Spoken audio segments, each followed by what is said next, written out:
Zhvillimet politike në Francë, Republika e tretë. Termet kyç për këtë temë janë Perëndëria e dytë, Komuna e Parisit, Republika e tretë, si dhe Asamblej Kombëtare. Rezultatet që do të arrijmë gjatë kësaj teme janë: secili prej nxënësve do të listojë disa nga zhvillimet ekonomike dhe politike në Francë. Do bëj krahasimin e karakterit të luftës mes Asamblesë Kombëtare dhe Komunës së Parisit dhe do arrit të tregoj reformat demokratike. Nga Republika në Perëndëri. Në vitin 1848, Revolucioni i Shkurtit do të sjellë kështu edhe përmbysjen e monarkisë kushtetuese dhe do të vendosë një republikë të re me presidentin Louis Bonaparte. Në vitin 1852, ai do të veçpallet perëndor dhe gjatë kësaj kohe Perëndëria do të zhvillohej shumë, sidomos në aspektin ekonomik.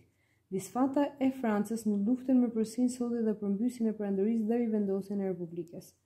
Gjatë Republikës së tretë u bën shumë reforma demokratike. Diskutim mbi temat e kaluara.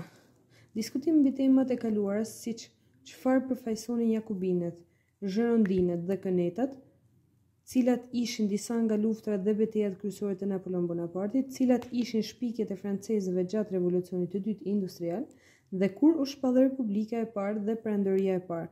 Këta terma, secili prej jush do t'i zgjeroj në fletoren e detyrave të shtëpisë, secili do të rikthej edhe një herë në mendje termat e marra në mësimet e kaluara. Atëherë, nga Republikë në Perëndëri. Republika e dytë u krijua pas revolucionit të vitit 1848, me presidentin Louis Bonaparte, i cili do të qëndronte në pushtet për 5 vite. Dhe në 1858 do të shpërndante parlamentin dhe do të shpallte veten perëndor me titullin Perëndori i tretë. Do të zhvillohej ekonomia. Parisi do të rritej dhe do të zhvilloheshin dhe zgjeroheshin rrugët tregtare si dhe hekurollore. Rënja e Perëndërisë franceze. Rënja e Perëndërisë franceze lidhet me luftën franko-prusiane, e cila do të shpërthente në vitet 1870. Lufta ishte e shpejtë dhe ushtria franceze nuk mundi ta përballonte ushtrinë e përgatitur prusiane. Trupat francezë do të rrethoheshin në Sudan. Në këtë betejë u kaprop dhe vetë perëndori, i cili u dorëzua bashkë me rreth 100.000 ushtar francez. Ushtria prusiane përparoi dhe rrethoi qytetin e Parisit. Kjo ngjarje do të sillte edhe rënjen e perëndorisë, ku në Francë do të krijohej Asambleja Kombëtare.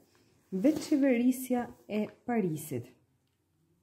Qeveria që u formua nga Asambleja Kombëtare do të nënshkruante paqen e turpshme me Prusin dhe do të kërkonte parisienëve që të dorëzonin qytetin e tyre, por populli i Parisit nuk do ta pranonte këtë kërkesë dhe do ta mbronte atë me heroizëm.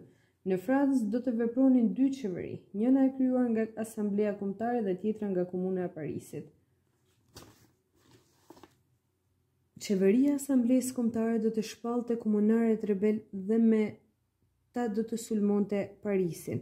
U zhvilluan luftime të ashpra mes vetë francezëve deri në Prusi. Forcat qeveritare të asamblesë e pushtuan Parisin, megjithse komunarët luftuan heroikisht. Ndaj komunarëve u përdor terrori. Komuna u masakrua dhe numri i viktimave ishte aq i madh sa që kjo të quhej periudha e terrorit të kuq.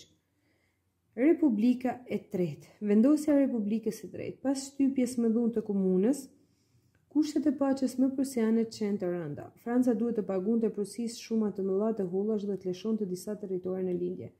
Trupat prusian do të tërhiqeshin. Në 1875 në Francë u miratua kushtetuta që do të shpallte Francën në republikë. Kjo ishte Republika e tretë. Qeveritë ndërroheshin shumë shpesh, megjithse në Francë u bën reforma demokratike tashmë. U hoqën kufizime për shtypin, u vendosën detyrimi shkollor për mosha 7 vjeçare dhe u vendos dita e pushimit. Industria dhe tregtia do të zhvilloheshin, do të shkurtoheshin orët e punës për punëtorët dhe Franca do të kapërcente një periudhë të shkurtër pasojë që i kishte shkaktuar lufta franko-prusiane.